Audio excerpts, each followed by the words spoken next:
Okay, next we will move on to fertilization and implantation.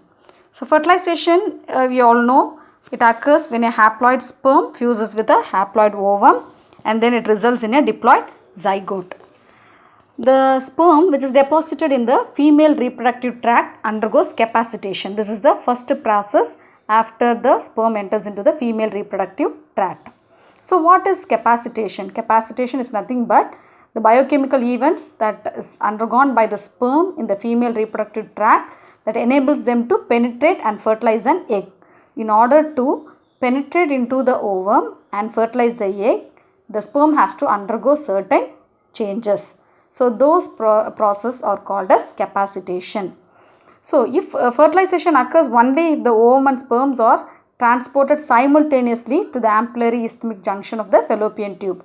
That is, fertilization occurs only if the sperm and ovum reaches the same time to the fallopian tube.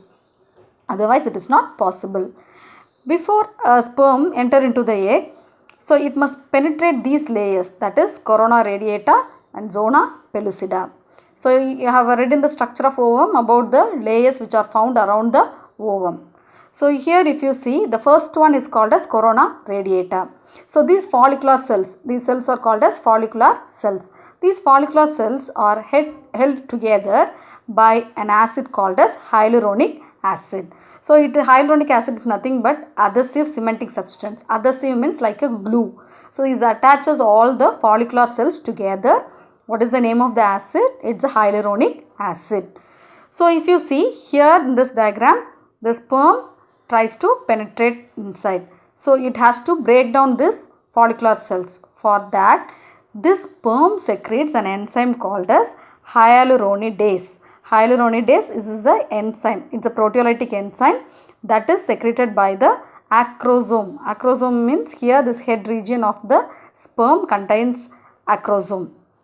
So this is what is called as acrosome reaction. So the acrosome enzyme, it produces an enzyme called as hyaluronidase. This hyaluronidase will degenerate or disintegrate this hyaluronic acid. So the sperm can enter to the next layer. So here if you see this, because the acrosome is involved in this, it is called as acrosomal reaction.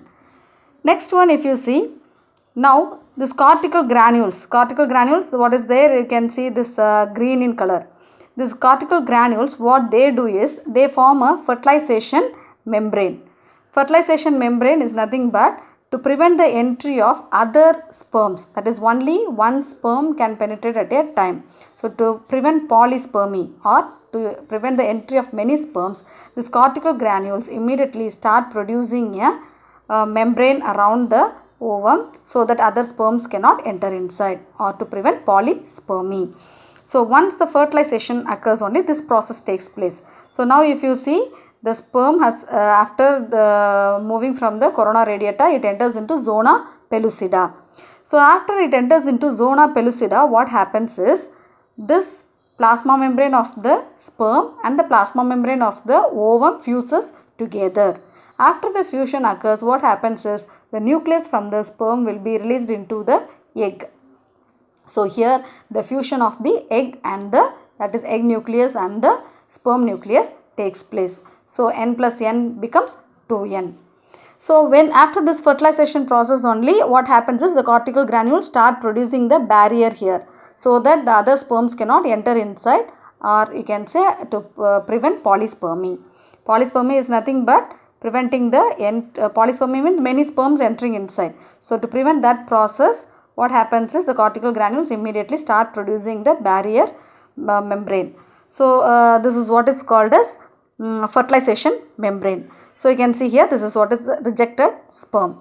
So this sperm enters inside and it fertilizes the egg, whereas this sperm is prevented by the cortical granules by forming fertilization membrane. So after this, what happens is cleavage. So very important process, cleavage. So cleavage is nothing but the splitting of the zygote.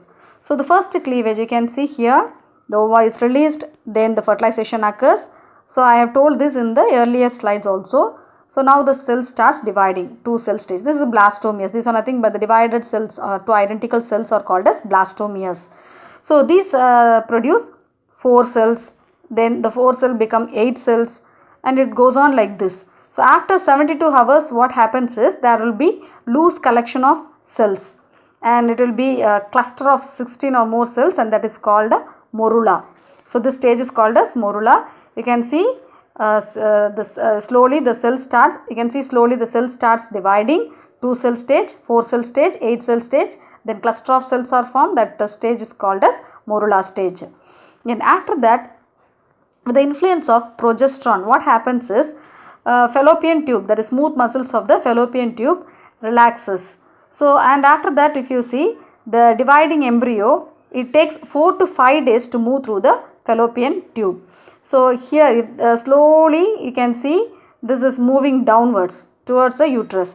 So it takes 4 to 5 days for the embryo to move downwards to the fallopian tube for implantation process. So here after the morula stage, the cells undergo certain changes and it becomes blastocyst. So this early stages of blastocyst, if you can see, for this layer of this group of cells are called as inner cell mass. This inner cell mass only will further become embryo, or it develops into embryo. The next one, this is called as strofoblast, the outer layer, and this layer is called as strofoblast, which contains large flattened cells. So this early blastocyst, you can see two types of cells. One is inner mass, cell mass, which develop into embryo, and the next one, the outer layer, is called as trophoblast, which is a single layer of large flattened cells. So this is early blastocyst. So this where it is present here. Next one, if you see, late blastocyst. So this late blastocyst only gets implanted into the uterine wall. So you can see this is what are the changes that takes place after fertilization. So 2 cell stage, 4 cell stage, 8 cell stage, morula, early blastocyst, late blastocyst, which gets implanted into the uterine wall. So next one is ectopic pregnancy. So now we have clearly understood that the implantation takes place only in the uterine wall. Only if it takes place in the uterine wall, the embryo develops properly into a baby.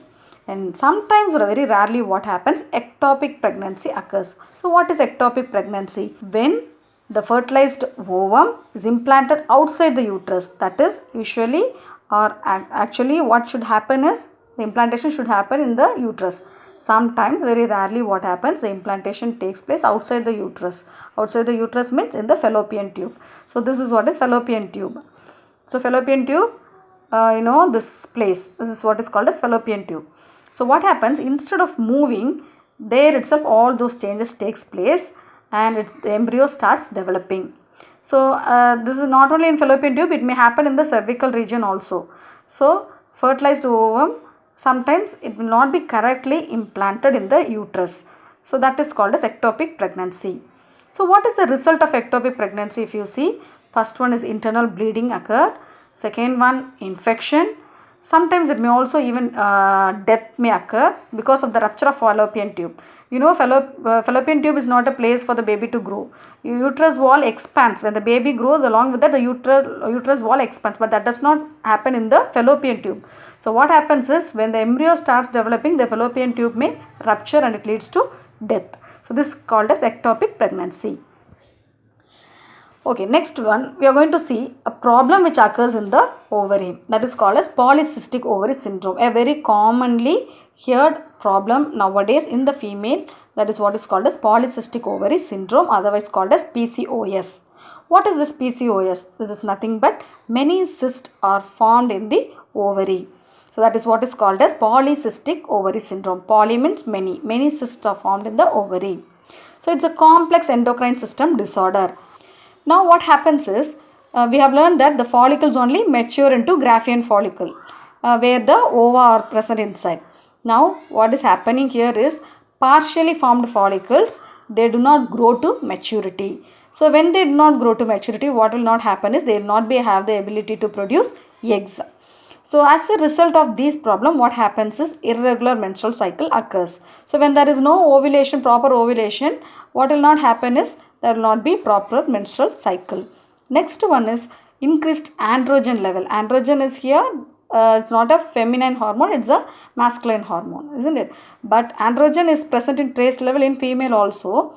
That is why we don't show any masculine character. But sometimes here, because of certain problems like this, what happens is the androgen level increases. So when the androgen level increases, certain masculine characters like facial or body hair growth, that is called as hirsutism, that may occur.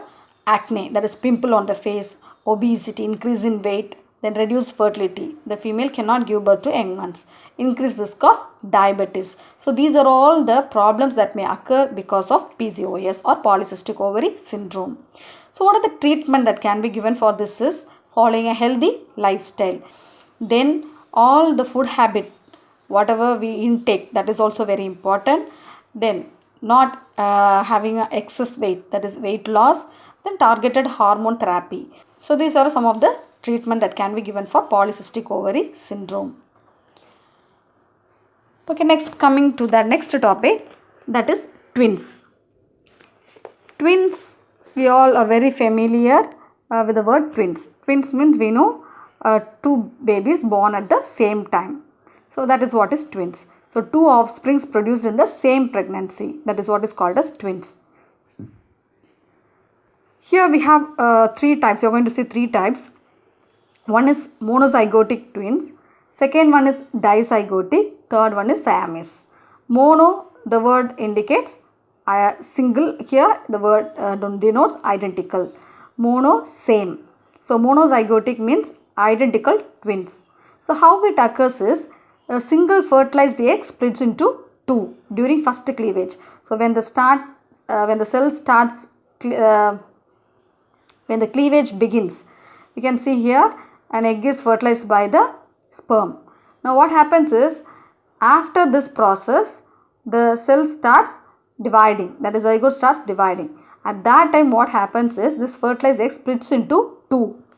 So when it splits into two during the first cleavage, each one will develop into an individual fetus. So here you can see the sex will be same. That is, if it is XX, it will be a female child. If it is XY, it will be a male child. So the sex will be same. So it looks alike. That is, it looks alike means both, if you see, the resemblance will be same. Then they share the same genes also, because it is fertilized by a single sperm. So there will not be any change here. Next one is dizygotic, otherwise called as fraternal. So here if you see, usually we have learned that only one egg will be released at a time. That is, only one ova will be released at a time. But rarely what happens is multi-ovulation occurs. In that case what happens is two eggs will be fertilized by two separate sperms. And what happens is, this type of fraternal twins or dizygotic twins, so they develop individually like this. In this case it's same placenta. Here they share different placenta. So here if you see, two separate eggs are fertilized by two separate sperms. So same sex, different sex, both are possible. So either it may be both may be male or both may be female, or one male, one female. All these chances are possible, but they are non-identical. It's not necessary they resemble each other. So that is dizygotic, because here it is fertilized by two separate sperm and two separate eggs. Next one is Siamese. Siamese means united or conjoined. Conjoined twins means any of those, that is the two fetal will be attached together, that is joined during birth. So you can see in this picture. So here you can see, even if it is twins also, the inner mass of cells gets separated. But here at a particular junction it is joined together. The place where it is joined will be during birth also, you can see that particular place alone will be joined. So if that inner mass of tissue is joined in the head region, then the fetal head will be attached together. So this type of twins are called as conjoined twins or Siamese twins.